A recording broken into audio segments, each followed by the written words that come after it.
বন্ধুরা, আজ তোমাদের জন্য ভাই ও বোনের একটি নতুন ভিডিও নিয়ে হাজির হলাম। ভিডিওটি শেষ পর্যন্ত দেখলে অনেক মজা পাবেন। চলুন তাহলে শুরু করা যাক। আমার নাম রিয়েল, বয়স 1 বছর, কলেজ 2 বর্ষে পড়ি।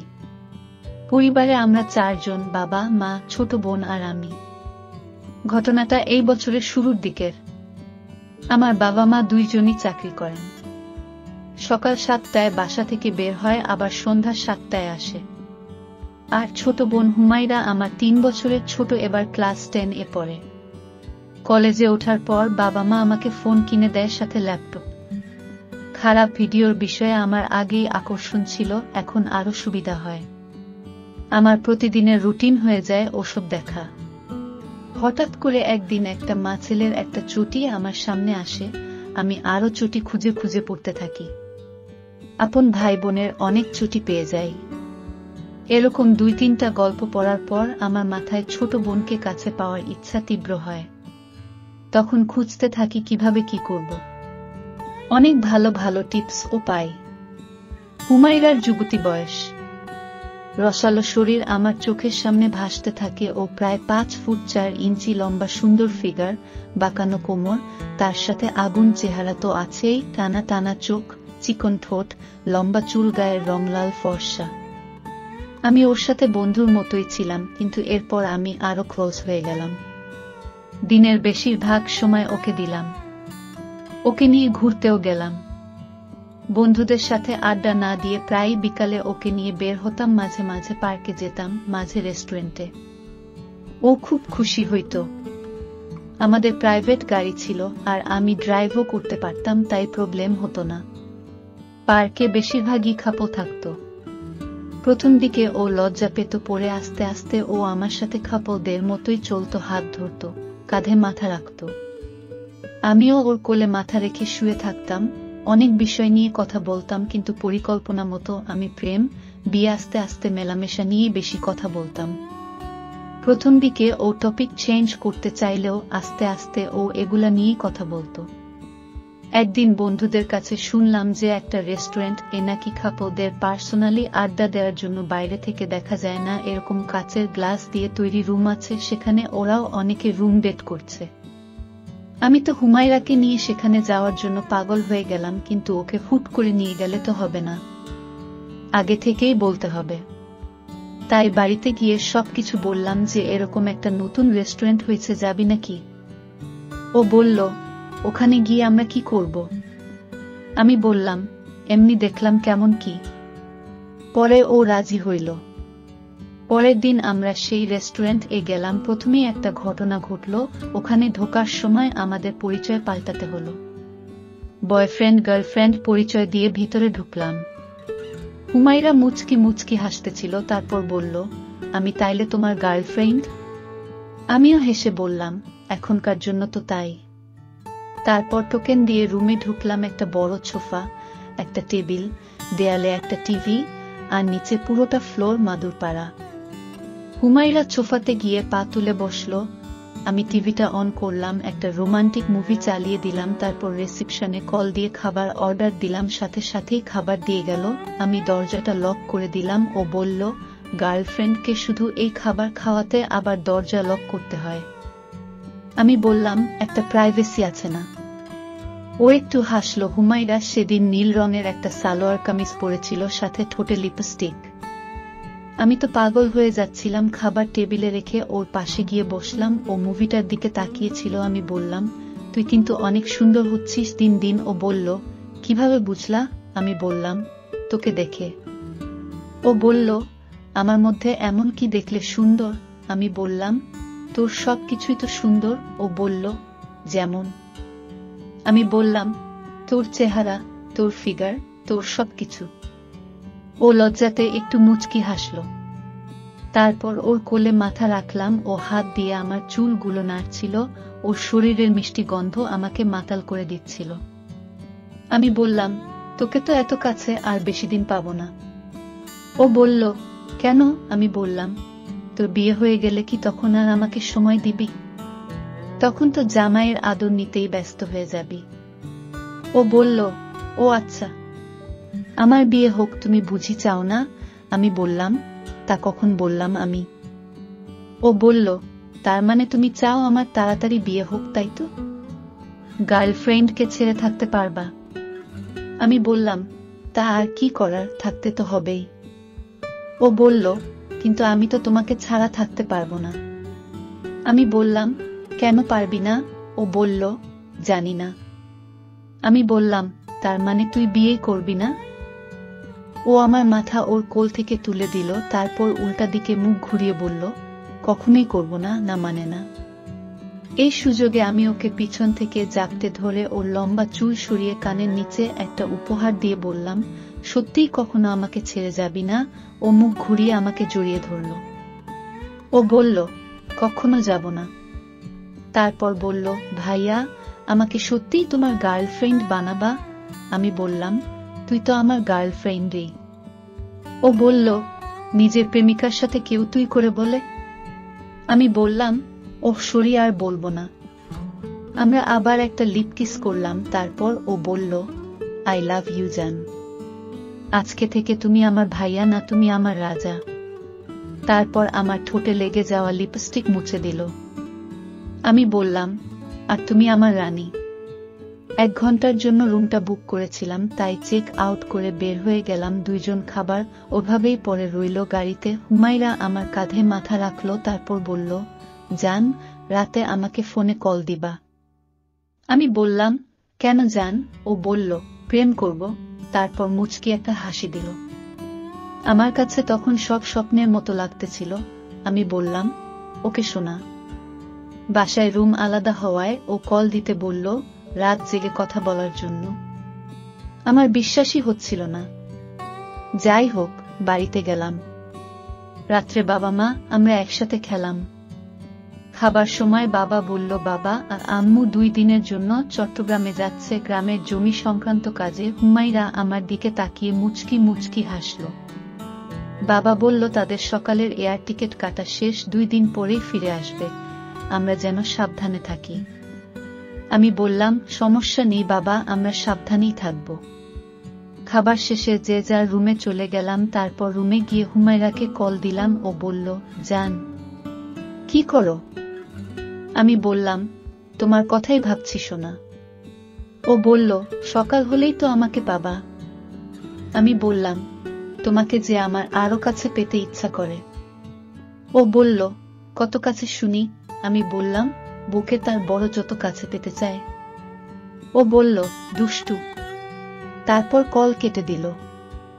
আমি আবার কল দিলাম। বললাম, কি হলো? ও বলল, কই কিছু না তো। আমি বললাম, তুমি আমার চোখে পৃথিবীর সবচেয়ে সুন্দর নারী। ও বলল, তুমিও আমার একমাত্র পুরুষ যাকে আমি আমার কোলে পেতে চাই। আমি বললাম, আমার খুব ইচ্ছা করছে তোমার বুকে মাথা গুজে ঘুমাতে। ও বলল, বুকে নাকি অন্য কোথাও? আমি বললাম, তোমার নরম বুকের উপর সোনা। ও বলল, ঈশ্বর কত। আমি বললাম, তোমার ওইটার সাইজ কত জান? ও বলল, 3-4। আমি বললাম, আর পিছনেরটার? ও বলল, 3-6।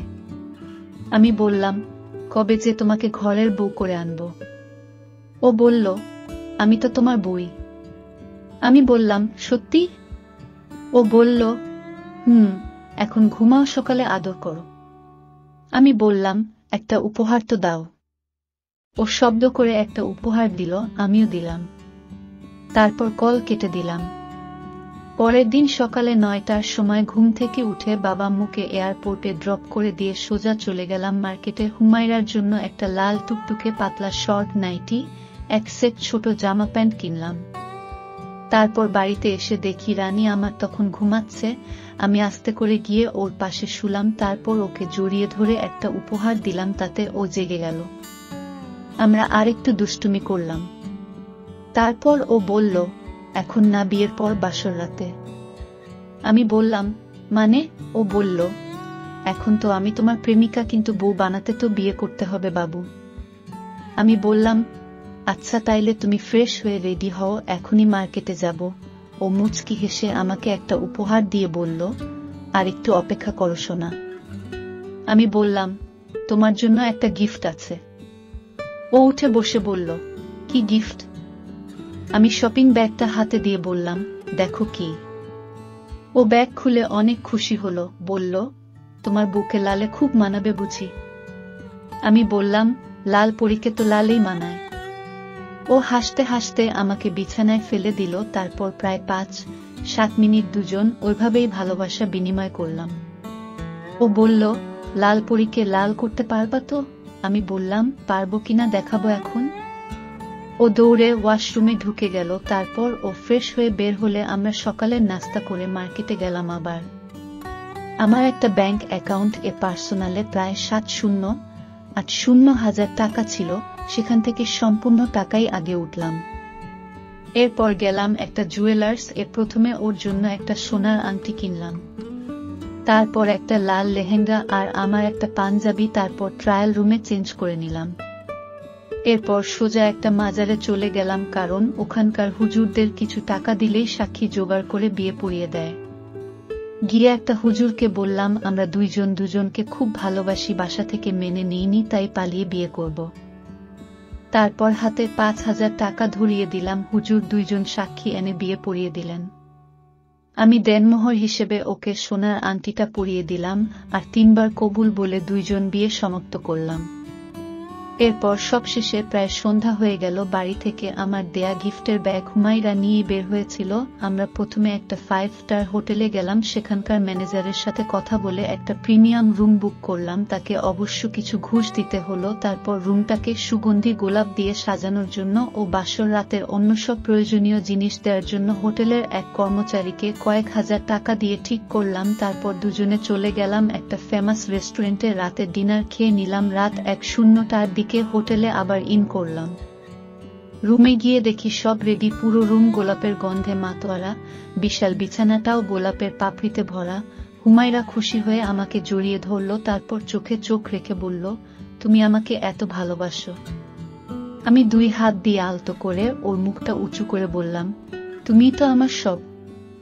তারপর হাত নামিয়ে বললাম, রেডি হয়ে নাও, তোমার স্বামী তো আর সহ্য করতে পারতেছে না। ও বলল, তুমি বাহির থেকে হেঁটে এসো, আমি ততক্ষণে রেডি হয়ে নিচ্ছি, যা দেখার সবকিছু একেবারেই দেখবা যাও। আমি দরজা লক করে বের হলাম, রুমের সামনেই দাঁড়িয়ে থাকলাম। আসলে আমি আর সহ্য করতে পারছিলাম না। তারপর ওই কর্মচারীকে কল করে 1 গ্লাস দুধ, একটা ছোট কৌটার মধু, একটা বড় ডার্ক চকলেট, 1 পাতা পিল ট্যাবলেট আনতে বললাম। 1-0 মিনিট পর কর্মচারীটা সব নিয়ে আসলো, দিয়ে চলে গেল। 5 মিনিট পর হুমায়রা কল দিয়ে ভিতরে যেতে বলল। আমি আস্তে করে দরজা খুললাম, তারপর ওইসব কিছু সাথে নিয়ে ভিতরে ঢুকলাম। প্রথমে দরজাটা লক করলাম। পুরো ঘরে সুখের সুবাস, স্টেম লাইট এর আলোতে দেখলাম বিছানার উপর গোলাপের পাপড়ির মধ্যে লাল টুকটুকে ছোট্ট একটা নাইটি পরে শুয়ে আছে একটা ডানাকাটা পরী। কাছে যেতেই তো আমার চোখ ছানা বড়া পরীর থেকেও শতগুণে সুন্দর আমার বোন, আমার বিবাহিতা বউ। যেমন লম্বা আর তেমন ফিগার, ঠিক তেমনি ডাম লাইট এর আলোতে নাইটির নিচ থেকে পায়ের পাতা পর্যন্ত ঝকঝক করতেছে। নাইটিটা পাতলা হওয়ায় স্পষ্ট দেখা যাচ্ছে শরীরের আকৃতি। আজকে এমন এক বিশ্বসুন্দরীকে ভোগ করব, আমি ভাবতেও অবাক লাগছিল। চোখ বন্ধ করে চিত হয়ে টান টান ভাবে শুয়েছিল হুমায়রা। আমি গিয়ে পাশে বসলাম, তারপর ওর হাত ধরে আমরা দুজন ভেসে গেলাম সুখের এক অসীম সাগরে। তারপর ও বলে, নিজের সবচেয়ে বড় বন্ধু আপন ভাইকে সারা জীবনের সঙ্গী করতে পারলে এই ছোট্ট জীবনে আর কি চাই? আমি শুধু তোমার কাছে তোমার আদর পেতে চাই। একটা রাতও আর আমি তোমাকে ছাড়া থাকতে পারবো না। তুমি প্রতি রাতে আদর করবা তো? আমি বললাম, করব, প্রতি রাতেই আদর করব। আর আগামী বছরের মধ্যে তোমাকে নিয়ে বাইরের কোনো দেশে স্থায়ী হব, আমাদের সংসার সাজাবো। ও বলে, আচ্ছা সোনা, আমার কোন জিনিসটা তোমার সবচেয়ে বেশি ভালো লাগে? আমি বললাম, 2টা জিনিস, একটা হলো তোমার চিকন ঠোঁট আমার সবচেয়ে বেশি ভালো লাগে। তারপর ও বলে, আরেকটা? আমি বললাম, তোমার শরীরের মিষ্টি ওই গন্ধটা। ও বলে, এখনো পাচ্ছ? আমি সাথে সাথে ওর গলায় পাপ্পা দিয়ে শরীরে মাথা গুজে দেই, তারপর জোরে একটা প্রশ্বাস নেই। তারপর বলি, এই পাচ্ছিস সেই গন্ধ? ও আমার দিকে তাকিয়ে একটা মুচকি হাসি দেয়। তারপর আমরা আবারও আরো আধা ঘন্টা ভালোবাসার আদান প্রদান করি। পরদিন সকালে 1-1টার দিকে ঘুম থেকে উঠে ওকে একটা পাপ্পা করি। তারপর ব্রেকফাস্ট করে চেক আউট করি হোটেল থেকে। সেদিন রাতেও বাসা ফাঁকা থাকায় সারারাত ভালোবাসা আদান প্রদান করি। কিন্তু পরের দিন আম্মু বাবা চলে আসে।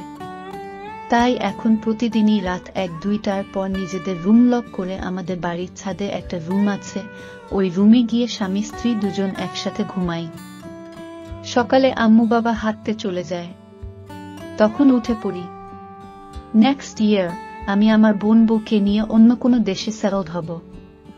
বন্ধুরা, গল্পটি এখানে সমাপ্ত করলাম। গল্পটি ভালো লাগলে একটি লাইক ও চ্যানেলটি সাবস্ক্রাইব করে দেবেন। দেখা হচ্ছে পরের ভিডিওতে। বাই।